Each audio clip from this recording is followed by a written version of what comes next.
on to our book, Something You Forgot Along the Way. And today we are on lesson number 11, page 32, on vanity. Vanity is the greatest cause of failure. As we rise in status and come into greater wealth, we begin to look down on others. Puffed with vanity, we see nothing wrong with our behavior. But the stalk of rice with the most fruit bows the lowest. Any rise in status or increase in wealth must be accompanied by greater humility. We must become like stalks of rice.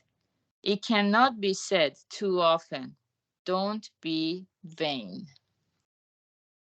Okay, so yeah, this is one of my favorite parts of this book. And yeah, vanity is the greatest cause of failure. So somehow, when good things happen to us in life, and if those good things continue for a while before the wind of impermanence strikes, so people generally become kind of prideful, or they might tend to overestimate the good deeds that they have done, that it has brought them these good effects. So this kind of overestimation of those good deeds or good causes, they keep remembering them. And if they don't know Buddhism or the law of cause and effect, according to the law of cause and effect, we cannot rise in status and come into greater wealth without the support of many, many, many people and elements. That's the law of cause, condition, and effect that permeates the three worlds and 10 directions. It's valid everywhere, anytime. The more we become spiritual, the more we can feel and see and understand and be grateful to all these countless causes and conditions that support an effect into existence. But people who don't pay attention, or they haven't discovered the truthfulness of the law of cause and effect yet, they attribute all the good effects they are enjoying to their own hard work, to their intelligence, to their creativity, or whatever. And then, puffed with vanity, they start looking down on others. Like, oh, what's wrong with you? Look at me. I've been making so much effort to reach this position. Why can't you do the same thing?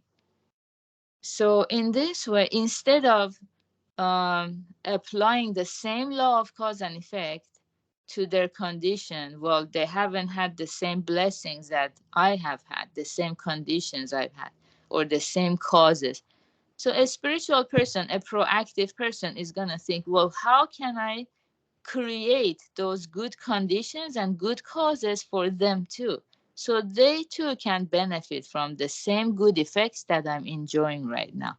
So that's the right view, or the compassionate view, to assist and support others with the same good causes and good conditions. And maybe before we even do that, we have to spend time contemplating what might be missing that prevents them from enjoying the same good effect. So that's a very calm and patient and compassionate way of looking at their situation.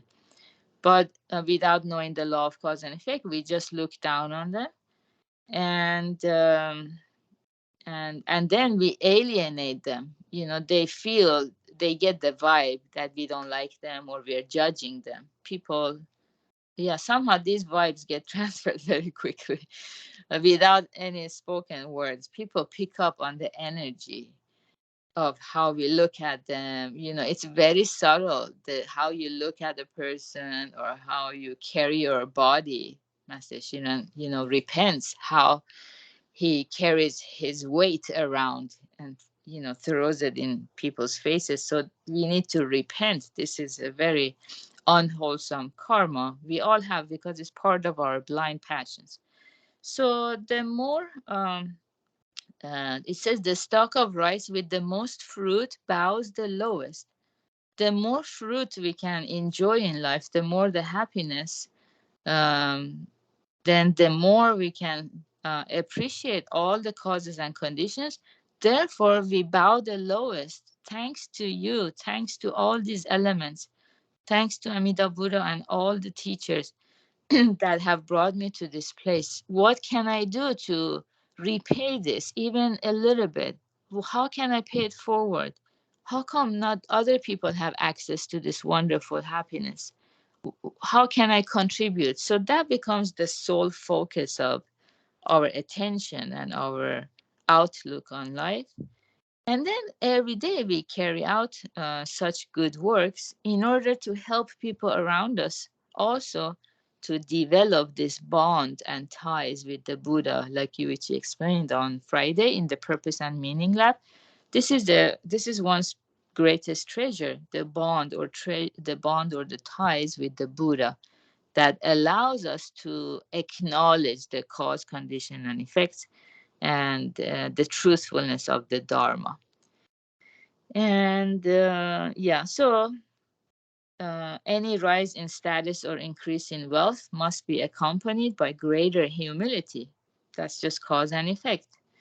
And we must become like stalks of rice. It cannot be said too often, don't be vain. Also, if we are too vain and prideful, that's how all the benefits we've been enjoying, we start going downhill. One thing is because of the wind of impermanence, nothing will last. And also, maybe because we are planting bad seeds, not acknowledging those cause and effects, the everyone or conditions and effects that have brought this into our life. So bad causes then bring bad effects. So of course, doing this recitation meditation, I find this very humbling to sit in front of Amida Buddha and recite the sacred words of the Dharma to remind ourselves of all these elements that have supported us, and in turn, how can we be of support to other people? So good job, everyone, for being here, dedicating 30 minutes of your time to this practice so that we are always mindful of these concepts. Good job. Today is Monday. So, we're going to have Right View Lab at 8 p.m. Pacific time. And yesterday, Kodama Sensei's talk was amazing too, 7 p.m., about how life is lonely. But once we experience true faith, it will become filled with boundless joy. So let's have this vision and have a beautiful Monday, everyone. Bye bye. Thank you, Tita. Thank you, Hannah. Thank you, Gary. Bye, Tita. Bye, Hannah. Have a good one.